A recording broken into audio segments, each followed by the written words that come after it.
the white color divided by 25 results in the color 10.2, 10.2, 10.2, 10.2. Notice that the white color didn't show an alpha channel because it was opaque, and in those cases when the alpha is equal to 255, MaxScript doesn't show it.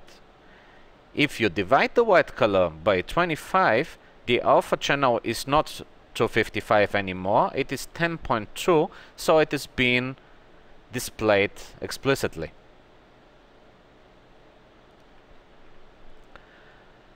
Using the expression random from minus white divided by 25 to plus white divided by 25 is going to give us a random color whose red, green and blue channels are in the range between minus 10.2 and plus 10.2. Notice that the wire color doesn't actually use the alpha channel, so we can ignore that. Calling this line multiple times is going to shift the existing wireframe color, and in this case all components, the red, the green and blue, up and down using random values between minus 10.2 and plus 10.2. You can of course assign an absolute value using, for example,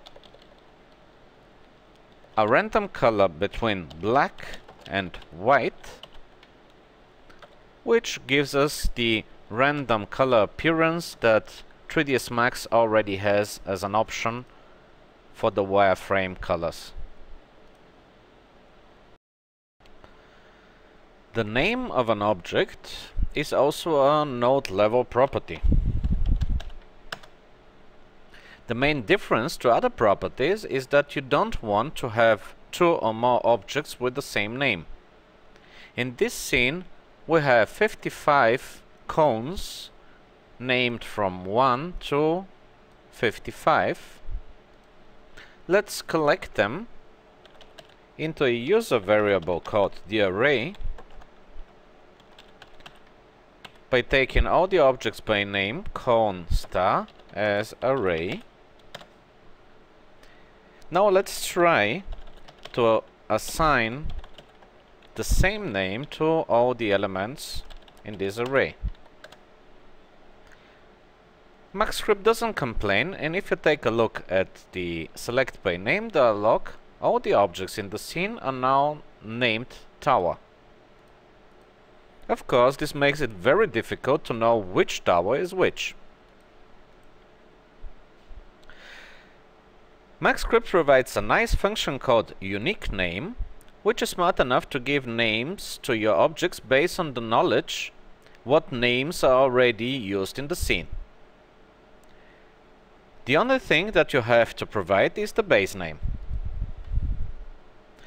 For example, for every object in the array, let's assign a name using unique name and the base name tower. This time, looking at the select by name dialog, all the objects are named tower with a sequential number from 1 to 55.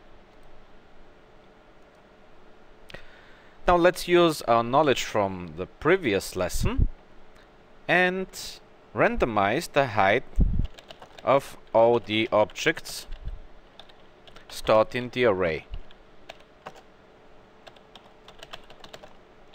We're going to use a random integer between 10 and 150. Now, we can employ our filtering techniques, which we learned previously, and rename all the objects based on some of their properties. For example, we could rename now all the towers based on their height. For example, for all in the array where the height of the object is greater or equal than 80, change the name of the object to a unique name using the base name high tower. If you take a look at the Select by Name dialog now, some of the objects are called high tower, some other are still called tower. This way we have names which are reflecting a certain property of every single object, which makes it very easy to select using the name instead of using the property. For example, we can say select high tower star. In order to select only the high towers, we can say select tower star to select only the lower towers, and we can say select $star tower star in order to select both.